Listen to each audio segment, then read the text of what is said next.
Welcome back to Switch to Linux. Well, on today's software discussions, we're going to be talking about the Raspberry Pi Imager.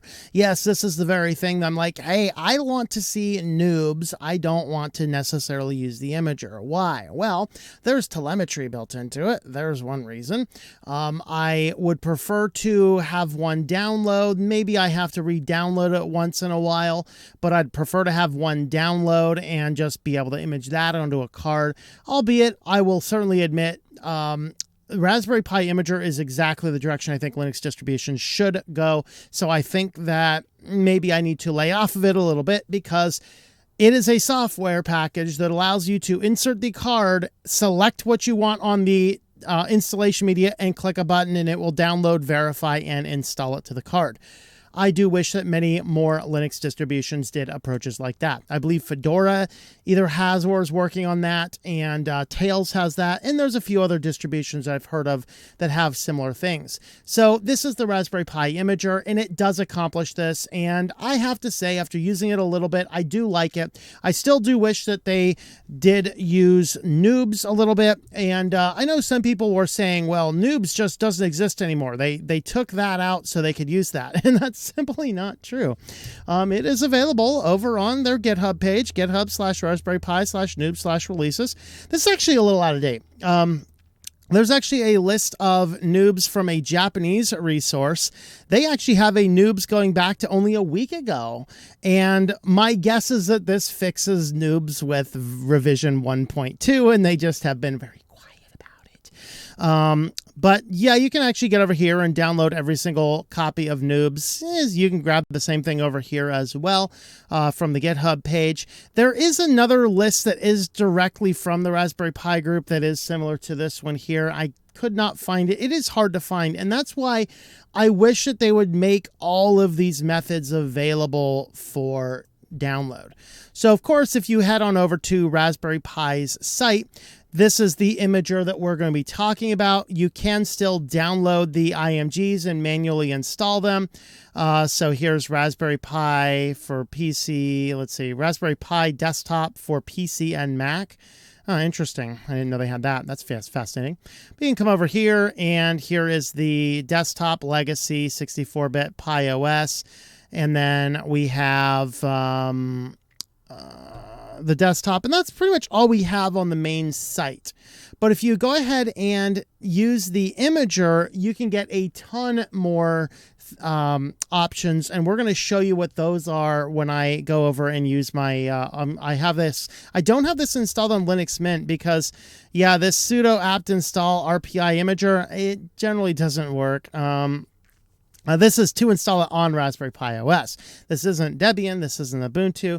You can click for Ubuntu x86. We have a deb package. That's what that will download. So in theory, that's going to work on Debian. It's going to work on Ubuntu, Linux Mint, assuming there's no package conflicts or anything like that. I have not attempted to install it, but it is available in the Arch, either the Arch user repository or the community repos in Arch. So if you're using Arch, you can install it directly with Pacman. Over here, you'd have to use the deb file and hope that it installs. They do have an option for Windows and for Mac as well. So with that being said, let's go ahead and jump over to the other computer. I'm going to show you what this Imager tool looks like. So as we start looking at the Raspberry Pi Imager, we're going to go ahead and make sure your SD card is installed. And again, if you're using a Raspberry Pi where you already have the firmware to be able to boot off of a USB instead of an SD card, then you can go ahead and use the USB. If you're unsure, do the SD card because that's always going to work. So once we boot this up, we're going to go in and hit our Choose OS. They're going to recommend you use the Debian Bullseye 32-bit. So that's kind of the default. And then you can go ahead and grab the 32-bit Lite. The Lite gives you no desktop environment. There is the full OS, which is a larger download, which has the desktop environment and all of the recommended applications. Warning, that does include some of the Microsoft tools. So to my knowledge, we did the video in the past about Raspberry Pi putting Microsoft repositories. Well, I think they quietly removed those. I've not seen them in all my work with Raspberry Pi since. But if you do the recommended applications, you probably will have those Microsoft repositories because it is installing some Microsoft software, to my knowledge. And some of this is all subject to change. There's a 64-bit. This is the one I've been experimenting with lately. I would use this if you're looking at something new to get a good experience. It actually looks sharp. It seems to work very well in my experience. We have some Legacy, which is the Buster version. We have the Lite, which is also the Buster version in the event you need it. Now, you also have other general purpose operating systems. And this is really nice. We have the Ubuntu. We have Ubuntu. We have desktop servers. They should show up. There you are. It takes a little bit of time for them to show up. So we have our Ubuntu desktop, Ubuntu server. There is, just note the versions and things. Let's see, 64-bit server for ARM architectures. This one is for your Pi 4, 4GB plus models. So just make sure that you're downloading the proper one. So you have a lot of different options in there. We have our Manjaro. This is the one I actually run my work computer off of a Manjaro system.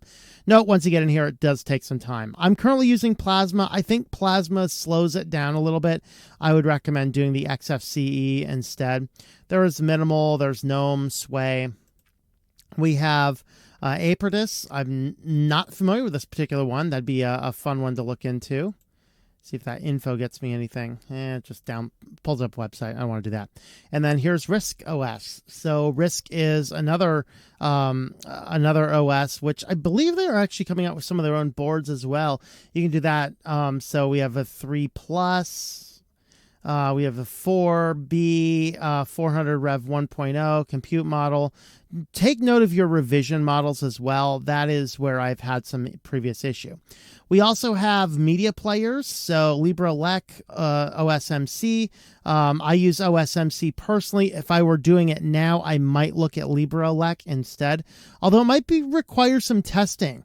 My open source media center is still using Python 2. I think LibreLec may be using Python 3, and I notice a lot of crashes on Python 3 version of the software. There's an audio file, music player, and streamer. Don't know anything about that one. Here's your emulation, Recalbox, RetroPie, and Laka. I think that's pronounced correctly. Here's some specific ones. 3D printer systems, Home Systems, and home automation. So the Home Assist.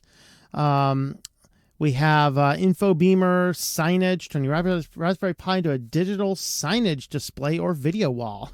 Maybe some of these guys like the donut shops using Windows should look at doing these.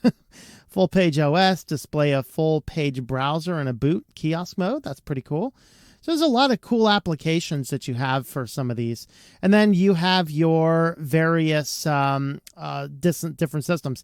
If you need to refresh the bootloader on your Pi, this will be able to change your boot priority to USBs. If you want to boot off of a USB drive, this is what you're going to want to use. And then there's new features and multi-boot OS installer. I don't know anything about that one. That one looks fun.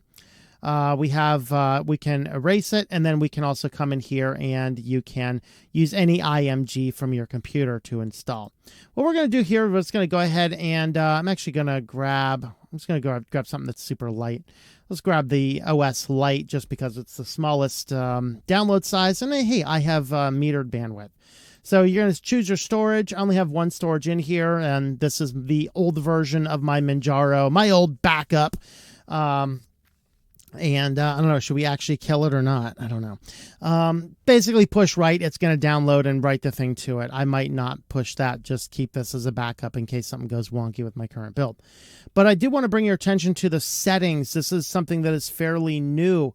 And this is actually what made a big deal recently, and that you can remove Pi as the username now. Pis were always shipped with the Pi as the username. And if you don't want to do that, you can go ahead and change these. Of note, though, some software packages are hard-coded with that Pi username. So understand what you're doing. If you're doing like a basic build for an operating system like my Manjaro, definitely change that. Of course, Manjaro already has this feature in it, so you can set your password and your username elsewhere. But if you do need to change your host name, you can go ahead and do that. You can enable SSH in your Pi. Now, what these are going to do is they're going to drop a text file in the bootloader of the Raspberry Pi, which will rewrite some of the settings. So on first boot, it's going to set these guys up. We have a public key only. We have password authentication. You can set your username here, or you can just do this to leave the default of Pi. You can configure a LAN. So if you already know what your SSID is and your password, you can go ahead and configure this so you don't have to configure it during the initial setup phases. And then you can set your local settings, so your time zones and whatever else. So we have play sound when finished, eject media when finished, and enable telemetry. Ew! Yeah, this is why I'm not a huge fan of Raspberry Pi right now. No, disable telemetry. And another reason why I don't like the Raspberry Pi Imager as much as I liked the download for the noobs, because it got around all the telemetry. It still allowed you to install most of these applications themselves, and I didn't have to keep on going on and re-grabbing it. You can save your options, and then you have the option to use it for this session only or to always use these particular options. So you can go ahead and do that. I'm going to go ahead and save to always use because I'm disabling the telemetry, and I just don't need Raspberry Pi Foundation knowing when I'm flashing an image. Go ahead and hit the right button, and that's going to download and write the image. I'm not going to do that just in case I need to keep this SD card around for backup and archival purposes down the road. But that's how simple it is to work. It does work well. I like it. It's not absolutely horrible. It's also just not, I like noobs better for some aspects. I like this better for some aspects. I say if you're doing regular things with a Raspberry Pi, this is a fine thing to have. Though I did have problems installing on some of my systems, or maybe I didn't want to install on my main production computer. I can't remember why I put this on my Arch computer and not on my Linux Mint computer, but here it is on Arch. Anyway, if you enjoyed this video, go ahead and subscribe to the channel if you've not already done so. And we will see you guys on the next video. Thank you for watching this video from Switched to Linux. This channel would not be possible without the backing of the program supporters scrolling on the screen now. You can be a supporter at Patreon at patreon.com/TOMM or at thinklifemedia.com. I also want to thank the open source community who creates such excellent software that makes producing this show possible. Please remember to support your software communities. Thank you, and I hope that you enjoy switching to Linux.